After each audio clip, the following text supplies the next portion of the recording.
the video is back on YouTube. We're about to watch it right now because I need your help. Should we pursue further action against Plarium LTD? They were obviously targeting me, and what they said was this video is aimed at displaying the process of hacking our game using third-party services. Violation of the rights of the company can be traced throughout the entire video.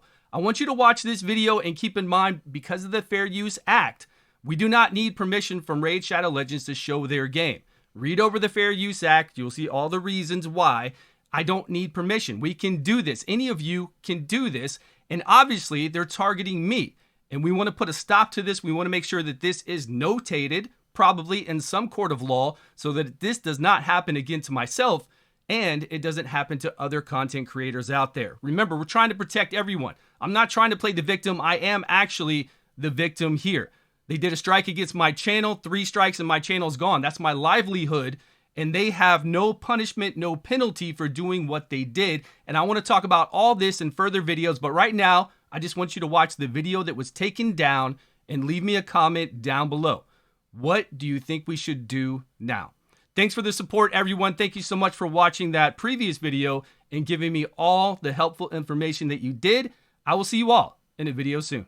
Welcome back, everybody, to Stew's News. There's some serious cheating stuff going around on Reddit right now. A lot of stuff going on the last few days, a lot of buzz about cheating in Raid Shadow Legends. I'm going to talk about it briefly. It's up on Reddit now. I see it's got Murder Inc., Scratch, Little Wheel, everybody from Gods and Legends back in the day. I know a lot of these people, and this is about Arena and boosting an Arena. Back when this happened, you could not win Arena. The top 3 people were always boosted by a whole bunch of Russian community. There was nothing you could do about it. Raid had to fix the game, and because of technical issues, it takes a little while for them to be able to do this. So that's why we have this chat here being exposed, talking about boosting. I didn't really read through this in detail, but I do know I was here when this happened. I've been through since the beginning of the game. There's been a lot of bumpy roads to go through to get to the amazing game that we have right now. And this was one of them. So it was eventually fixed so we couldn't do this anymore. And of course, before this, they were all involved in clan hopping. Every single whale, every major player, and then all the Russian community was involved in clan hopping. And because of technical issues, they couldn't fix it right away. And all the whales said that if they do fix it, they're going to leave the game.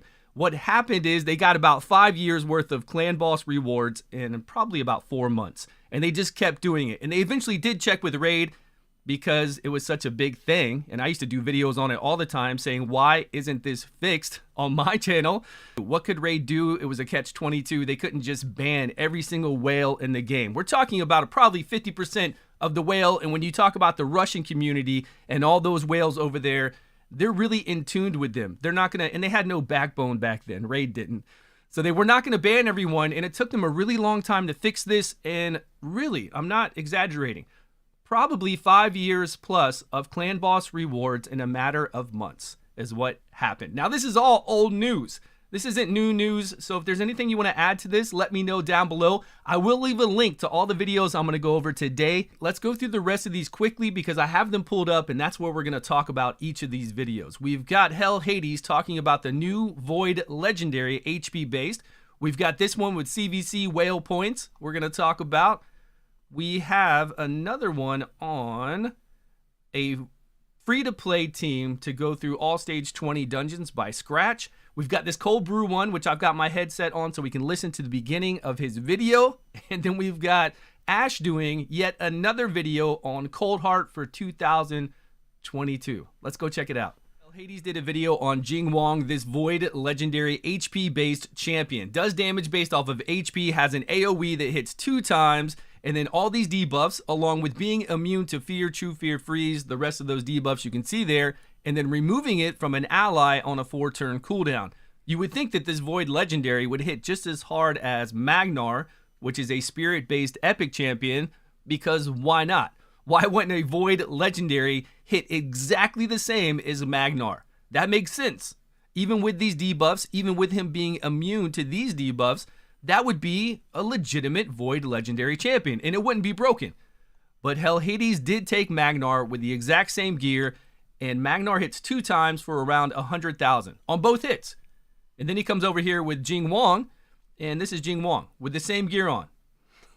I mean, Hell Hades said that it's the worst Void Legendary in the game, and I have to kind of agree.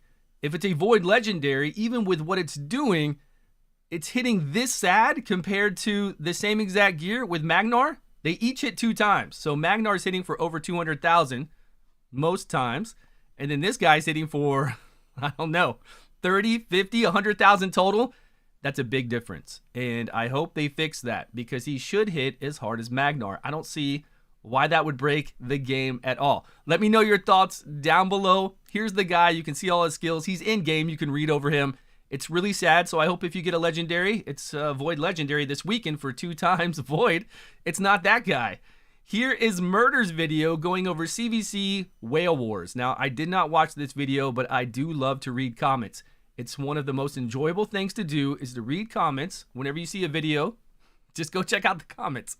Here are people just being whales. These comments just talk about how it's so silly that all these whales fight for reaction accessories. It doesn't even make sense, and it's because of low willpower. They can't stand seeing this bar going back and forth and competing just to win at whatever cost. It doesn't matter what it is, time cost or money cost, which both are precious. So it really doesn't matter which one you gauge it by. I don't even participate in this. My clan doesn't. So if I ever have a spot open and you want to join a clan who does Hydra, all the clan bosses, and does not do anything for CVC, just basically ignore it when it comes around, do all your daily stuff, and then go collect the rewards that are there at the end. That's all you need to do. And all the comments in here are talking about how, of course, Raid will never change what they do because all these whales are dropping mass money just to do this silliness. So why would Raid ever change? They're not going to. They're just going to make it worse. They're going to just include more things in there. One comment was about how this doesn't even have personal rewards on the one where they were spending like the most amount of money. It's funny to read through here. So again, I'll leave a link to all these videos. Go watch these videos. Go read these comments. It's pretty hilarious. I read over them in my bed this morning, so I don't remember all of them, but most of the comments were like that. Then we have Scratch coming in here with a team to do all stage 20. Now we do have his team to do all stage 25, I believe, free to play. This one is all of the stages of 20. The hardest one to do would be Fire Knight because we need multi-hit. We could do a free to play stage 25 easy team, but Fire Knight would be the most difficult to keep it exactly the same because we need multi-hit. He's got 12 shields. It's even harder there. But this is a cool video showing all these heroes that we have. You just slap gear on them and they all beat 20. 20, I mean, let's be honest, 20 is pretty easy. As long as you have gear and you have level 60 heroes with masteries, it's pretty damn easy for kind of anybody. But if you want to be able to do that and you are a new player or mid-game player, then you can focus on these heroes, which you do use everywhere in the game. I love Garush. Broad Maul is actually surprisingly very awesome. He doesn't even need to be 60. Broad Maul can be 50. Garush, War Maiden, Armiger, and Scylla the Drakes, you're going to use, I wouldn't say everywhere. Armiger, you're going to use it very, very in-game. Scylla the Drakes, you will. Garush, you can. Broad Maul, you can. You're going to definitely use them in Faction Wars, so you won't have any loss using these in Faction Wars and other areas. So they're good champions to level up. Is this Cold Brew? Okay, this is Cold Brew taking his Nethril to +4. Let's listen.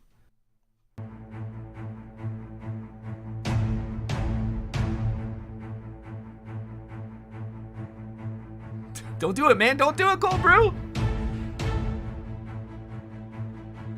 There he is. +4 Nethril. Nethril's actually a really fun champion.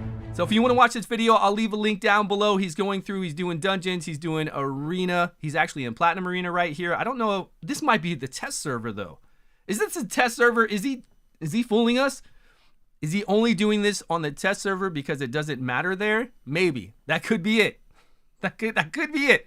Cold Brew, let me know if this is the test server or not. And then we've got Ash coming over here with another Cold Heart video on Reflex. If you don't know about Reflex, you have a 40% chance to lower the cooldown of an ability that you've used. So you lock out Cold Heart's A2, you only have her do her Heart Seeker, you've got a really good chance of getting that from a 4-turn cooldown to a legitimate 3-turn cooldown all the time, sometimes lower.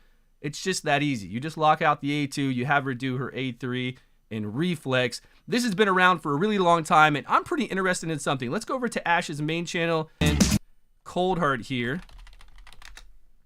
How many videos does Ash have on Cold Heart? 2 hours ago, Cold Heart and Reflex gear. 2022, brand new build for Cold Heart. Then we've got 1 year ago, Cold Heart guide for 2021. Then Cold Heart from 3 months ago. So 3 months ago to now, what has changed? 4 big mistakes you would make. Then 7 months ago, we got Cold Heart nuking. God mode from 1 year ago again.